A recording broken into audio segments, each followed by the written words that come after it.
vision, j'allais dire que la vision est toute déclinée à travers voilà, ce qui a été présenté ici. Quand j'arrivais au département des sports, lorsque j'ai été reçu par son excellence camarade président, Ibrahim Traoré, il m'a dit une seule chose. Votre mission, c'est de transformer le sport de notre pays pour que, au lieu que ce soit un puits qui absorbe les ressources financières, que le sport puisse apporter sa part de plus-value au développement socio-économique du Burkina Faso. Voilà ce que son Excellence le Président m'a dit en une phrase et il m'a dit vous pouvez aller. Alors, donc, avec mes collaborateurs, voilà, c'est ce que nous avons essayé d'avoir comme on fait des routes, voilà, avec l'appui indéfectible de son Excellence à travers son initiative que nous avons appelée initiative présidentielle pour la relève sportive. Voilà, tout part de là. Voilà, et pour avoir les grandes lignes directrices de la mise en œuvre de cette vision, c'est ça qui a valu la convocation des assises du Salah. Donc, il n'y a plus de feuille de route à définir. C'est celle que nous avons arrêtée ensemble lors des assises nationales qui sera mise en œuvre. Et à la matière, les acteurs s'y connaissent. Voilà, quand on est en révolution, il ne faut pas attendre, sachant ce que je dois faire, que quelqu'un vienne me dire de le faire. Voilà. Aujourd'hui, il n'y a que les preneurs d'initiatives voilà, qui sont de véritables révolutionnaires. Donc, j'en appelle à la responsabilité des communes, pardon, pas des communes, des régions, parce que les recommandations des assises aussi nous ont dit qu'il faut reverser certaines infrastructures sportives voilà, au niveau central. Là, je crois que ça a toute sa pertinence. Aujourd'hui, dans la révolution progressiste populaire, la place que le rôle du ministère en charge des sports, c'est de nous départir de tout intérêt partisan qui a toujours été le leitmotiv voilà, dans l'engagement de chacun au niveau du sport. Alors donc, il va falloir que nous y allions courageusement. Parce que les retombées que l'on craint,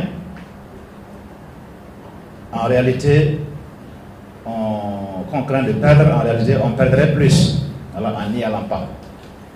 Parce que si nous persistons, et ce sont des infrastructures régionales, donc exploitées par les régions à travers les communes, nous voyons dans quel état sont nos infrastructures au niveau régional.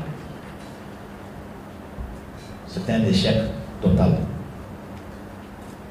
C'est pour cela que je salue la pertinente recommandation des assises et je vous en félicite d'être parvenu courageusement à cette recommandation. Il nous appartient de jouer et sachez que nous n'allons pas jouer sans vous. Alors c'est un jeu collectif, chacun jouant sa partition. Il est sûr que lorsque les infrastructures sportives sont mises aux normes et que des activités, des compétitions s'y déroulent,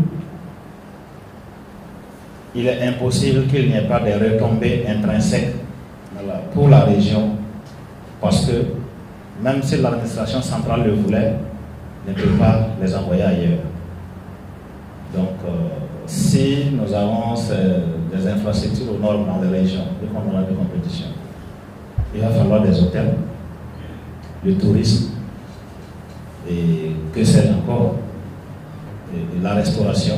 Donc, tout ça, ce sont des retombées qui vont immédiatement être profitables à la région. Donc, il n'y a que l'infrastructure, même l'infrastructure en elle-même est dans la région. On ne peut pas la déplacer. Il n'y a que l'exploitation de l'espace que l'État central veut et pouvoir, ce n'est pas l'exploitation, l'entretien coûte très cher. Vous ne direz pas le contraire, la preuve est que j'ai été interpellé par presque toutes les régions pour revoir l'état des stades régionaux construits dans le cadre des 11 décembre. Alors donc, je vous dis que nous y serons bientôt, malgré le contexte qui nous dicte le rythme. Mais avec la mise en œuvre de la feuille de route, nous allons y arriver. Alors donc, au niveau du sport scolaire et universitaire, je suis d'accord avec le président. Vous avez noté, quand il exposait, depuis combien de temps que ça fait les 7 disciplines et nous en sommes toujours à 7 aujourd'hui. Alors, si c'est depuis sa création, il y a 52 ans de cela, je crois que nous faisons de la routine. Alors, la révolution populaire progressiste n'est pas dans la routine. On est dans les innovations. Donc, il faut permettre à d'autres disciplines d'émerger et de produire des talents. Voilà. La dernière fois, j'ai procédé à l'inauguration d'une piscine olympique. Et à en croire, on m'a dit que ça peut accueillir, si nous en avons au moins ça. On m'a dit que c'est aux normes. Les dimensions sont aux normes des présidents. Voilà. Donc, il est urgent que nous puissions envisager dans les prochaines éditions comment étoffer, élargir l'assiette des disciplines parties prenantes au sport scolaire et universitaire. Les guéguerres qui existent, pas entre les ministres, mais entre ceux que nous appelons les techniciens. Voilà.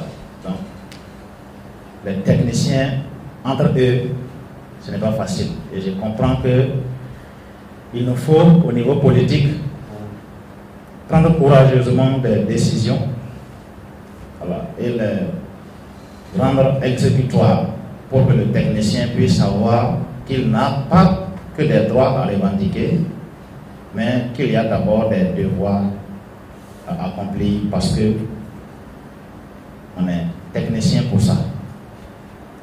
Donc, nous allons nous y pencher, voilà, en invitant, bien sûr, ce n'est pas une chasse aux sorcières, n'ayez pas peur, les techniciens qui sont là. Voilà, je crois que voilà, ça fait partie aussi de la révolution. Voilà. Moi, je suis là aujourd'hui, ce n'est pas parce que je ne rêve pas d'avoir des avantages ailleurs, mais lorsque le pays appelle au sacrifice, je crois qu'il faut y aller jusqu'au risque du sacrifice suprême. Donc, fini les intérêts inavouables et qu'à un moment où le pays est à un carrefour très émouvant de son histoire, il est important que nous puissions nous mobiliser comme un seul homme, se départir de ce que nous appellerions avantages ou quoi, comment ils appellent, c'est des acquis de longue lutte. Ce n'est pas cette façon, ce n'est pas ce genre de lutte-là qu'il faut continuer d'entretenir. Parce que sous d'autres cieux, on aurait tout arrêté pour se consacrer à la guerre. Il n'y aurait plus de sport parce que le moment le commande. Mais nos plus hautes autorités ont dit que malgré la situation et reconnaissant l'importance du sport pour la cohésion sociale, acceptent de mettre de l'argent, de mettre les moyens. Il faut qu'à notre tour, chacun en ce qui le concerne puisse s'engager à une utilisation efficiente et efficace de ces ressources-là, orientées vers les résultats. Alors, je salue les sacrifices consentis pour cette édition. J'en ai apprécié. j'en ai mesuré toute la portée. Je sais que les discussions avec le secrétaire général n'ont pas souvent été faciles, celui le président du comité d'organisation. Je sais qu'il voulait répercuter aussi. Et merci d'avoir accepté. Ce n'est pas pour vous soumettre à des conditions intraitables. On réfléchit aussi à votre bien-être, mais il faut que nous sauvions l'urgence. Voilà. Et cette reconnaissance morale que vous accordent les plus hautes autorités vaut mieux que toute la richesse du monde s'il ne s'agissait que d'argent. Donc, nous avons apprécié ensemble les insuffisances liées à l'absence de certains textes. Nous en avons réfléchi et des propositions ont été faites et je crois que cela pourra nous permettre d'améliorer les éditions à venir. Alors donc, la nation vous le revaudra pour le sacrifice consenti. Déjà, je vous le revaux. Et on travaille à améliorer les conditions pour que, et les organisateurs, mais surtout, voilà, que les athlètes voilà, puissent vraiment performer et pouvoir bénéficier de l'accompagnement nécessaire pour faire émerger leurs talents voilà, jusqu'à l'élite sportive. Voilà, donc, ce sera la contribution des acteurs du monde sportif voilà, à la vision globale du chef de l'État par rapport à la destination où nous voulons conduire le Burkina Faso. Donc,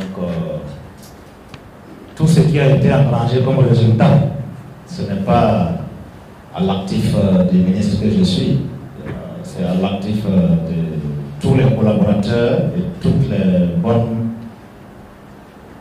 volontés que chacune ici présente a aidé. Voilà, parce que si moi seul j'étais suffisant, je crois qu'il n'y aurait pas de collaborateurs avec moi. Donc, et je conclue en disant que la réussite a toujours été collective.